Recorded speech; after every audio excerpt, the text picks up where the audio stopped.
Kerana kita tak pergi, membahayakan seluruh penduduk Malaysia. Ketiga-tiga vaksin ni sebenarnya sama berkualiti, sama je. Tak ada orang kata ni lebih, ni kurang.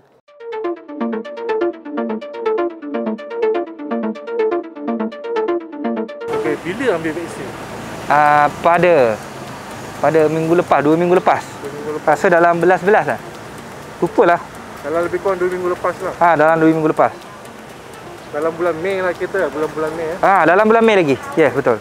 Saya telah ambil vaksin pada 19 Mei setelah daftar 25 Februari. Dan saya dengan suami dapat vaksin di Sunway Pyramid Convention Center. Alhamdulillah.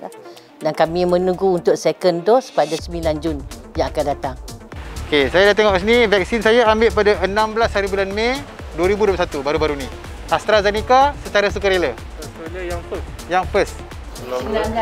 19 Mei ya. Second 29 Jun. Itu vaksin Pfizer lah. Pfizer ya. Secara kebetulan KKM panggil suruh kita pergi ke Sunway Convention Center. Jadi setahu kita situ Pfizer, rupanya memang betul lah. Yang itu Pfizer punya. Memang register yang mula-mula ke ataupun yang second? Bukan, kita nampak yang mula-mula lah, yang awal-awal tu. Jadi kita register, kita nampak dia kata siapa cepat dia dapat. Jadi kita cepat daftar lah. Jadi kita terus pilih tarikh. Terus pilih tarikh, terus book lah. Masa mula-mula kerajaan umumkan nak bagi vaksin tu kan? Ya. Memang masa tu memang terus register ke ataupun macam mana? Lebih kurang teruslah, taklah immediately, tapi dalam 1 hari jugalah kita tahu. Dan anak kadang-kadang yang tolong ni, kalau anak tak tolong kita pun lambat juga bertindak. Tapi bila anak tahu nak buat, insya-Allah tak ada masalah ya. Saya personally saya rasa saya memang tunggu giliran saya untuk vaksin. Tapi vaksin ni giliran saya datang tu lambat. So saya rasa macam bila terbuka untuk ambil secara sukarela tu, saya pergi terus rebut peluang tu. Sebab saya rasa nombor satu, saya ada family. So saya kena lindung diri saya, family saya, anak-anak saya. Sebenarnya saya sendirilah. Sebab apa, bila kami telah dinyatakan oleh pihak Kementerian Kesihatan, saya dengan suami saya, bila kita tahu dah kalau memang kena daftar, memang awal-awal lagi kita dah start daftar dalam MySejahtera. Masa tu kan yang AstraZeneca tu kan, ya. Masa tu kan rakyat Malaysia masih lagi berbelah bagi nak ambil ke tak nak ambil, tak nak. Ramai yang dapat WhatsApp hantar, bos jangan ambil lah, bahayalah ni, banyak yang meninggal, banyak yang ni. Jadi dalam masa tu pun ada cuak-cuak lah juga. Lepas tu ada yang kata ni daripada babi katanya.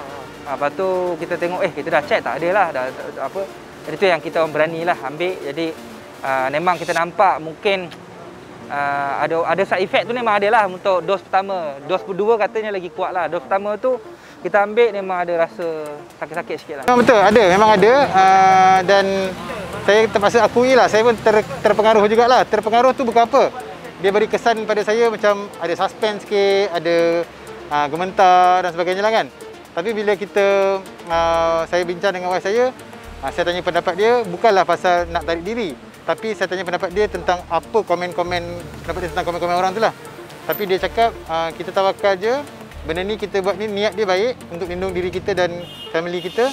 So kita teruskan jugalah. Memang tak ada masalah tarik diri pun. Cuma hati itulah sedikit tak sedap lah. Itu ada fikir was-was ke apa ke dengan vaksin ke apa ke? Langsung tak ada. Saya pun heran pula. Macam mana orang lain ada was-was. Sedangkan saya tujuannya untuk nak meningkatkan immunity kita kan. Setahu kita, dia ni baik untuk kita lah, untuk melindung ataupun dapat mengurangkan bahaya COVID-19 ni. Jadi kita terus memikirkan kita patut ambil lah vaksin COVID-19 ini. Was-was tu tidak, cuma saya rasa saya duduk dalam circle yang salah. Sebab saya rasa saya positif, so saya nak kawan-kawan saya, circle saya pun positif tentang usaha ini. Sebab kita memang orang yang ikut SOP, kan? Dan saya marah bila orang tak ikut SOP. So bila datang bab vaccination ni, we are positive about it, so we want to go forward with it. Ada tak baca macam WhatsApp ke apa ke yang orang share kan pasal keburukan vaksin ke apa.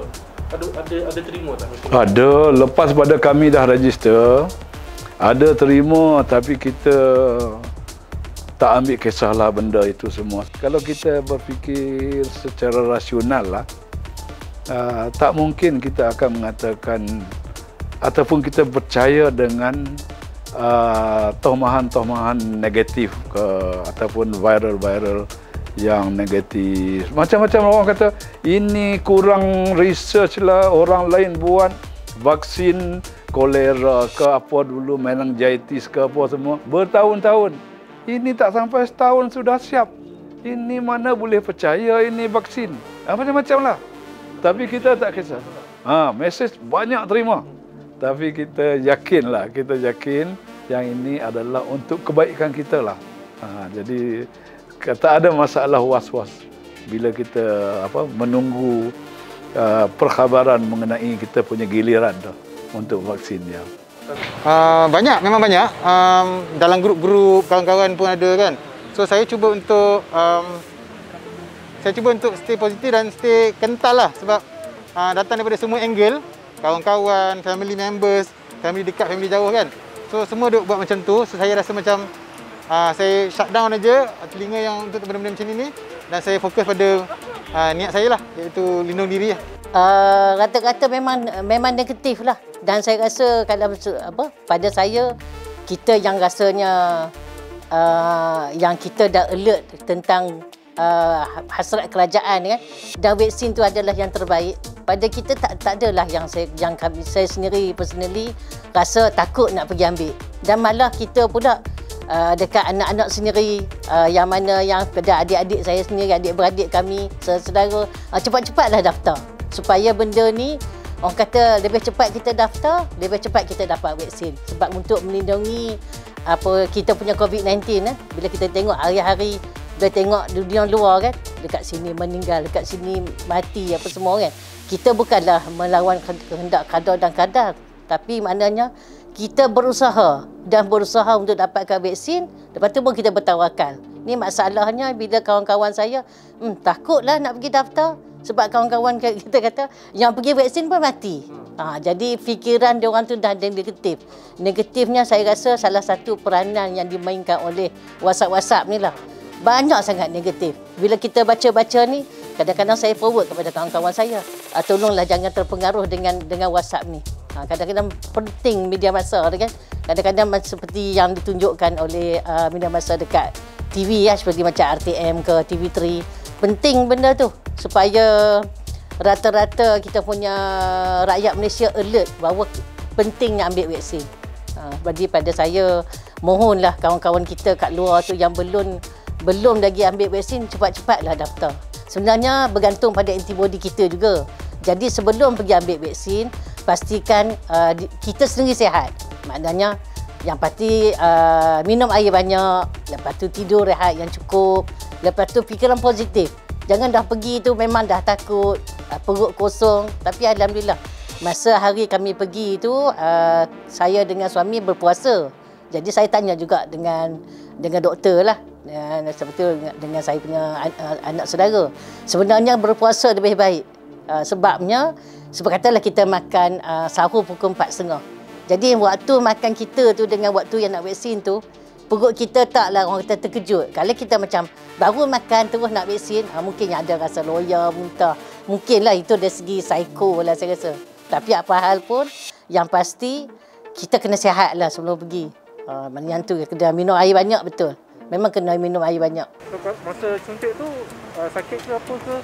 Okey, sebenarnya saya memang takut dengan jarum lah. Jadi memang tak tengok langsung, tetapi memang tak ada rasa langsung lah sakit tu. Tapi cuma efek dia tu, dia lengah. Malam sikit lah, 3 jam tu dia akan start lengah, penat lah badan. Lebih kurang dalam 24 jam. Bila kita ambil air semayang ke, lepas ambil air semayang dia akan menggigil, sejuk. Itulah, ada orang yang demam, tapi saya tak demam lah, alhamdulillah. Sakit biasa, saya rasa sakit biasa. Tapi the process was very smooth. Saya buat dekat UKM. Dan sangat selesa, ruangnya luas dan tak ada langsung jam-jam lah kan. So pada kawan-kawan yang dekat luar tu, bila ambil vaksin tu, pilih satu pusat vaksin PPV yang dekat dengan kita. Kita selesa nak pergi tak kalang kabut. Nombor dua, yang orang kata apa, tak perlulah nak pergi dekat pusat utama dan sebagainya kan. Sebab kita pun tengok dalam surat khabar, dalam social media semua jam. Dan yang paling penting, ikut time yang diberikan. Yang tu dia. Mak saya rasa well managed lah. Pada saya, dari segi prosedur pun macam kita pergi umrah dengan haji kan, pun sama juga. You kena pergi daftar, kena beratur. Walaupun you peringkat kategori mana pun, pada saya semua sama je. Tak kira you daripada orang wheelchair, orang OKU, orang peringkat kategori mana pun, pada saya kerajaan dah buat cantik dah. Maknanya you tetap kena beratur, tetap kena isi borang. Tak ada istimewa, oh because you macam ni, tak boleh isi borang. Tak, semua kena buat sendiri. Cuma macam saya kata tadi lah, kalau orang tua-tua memanglah perlukan bantuan daripada anak kan. Sebab orang tua-tua kita faham lah, mungkin nak pegang pen pun dah tak boleh. Itu memang perlukan anak-anak lah. Saya rasa well managed lah yang telah dibuat oleh kerajaan ni. Kita tak boleh nak kata tempat sini macam ni. Pada saya, yang saya dengar daripada kawan-kawan yang dah pergi kan, semuanya kata alhamdulillah well managed. Tak ada masalah lah. Lepas itu pergi queue satu tempat untuk orang warga MAS. Alhamdulillah warga MAS boleh duduk. Lepas tu dia panggil masuk. Ada 2-3 kaunter lagi dalam. Saya ingat sebelum kena dos yang pertama ni, kena pergi 3 ataupun 4 kaunter untuk nak mengambil pelbagai maklumat lah. Last sekali barulah dos. Tapi yang dos ni memang doktor-doktor sendiri yang buat. Dan mereka ni muda dan sangat orang kata hospitable lah. Sangat ramah, sangat mesra. Saya suruh dia orang ambil gambar. Cucuk, sambil cucuk kata, jangan ambil gambar dah siap kata, masa cucuk. Jadi dia orang semua boleh melayan lah apa yang kita nak.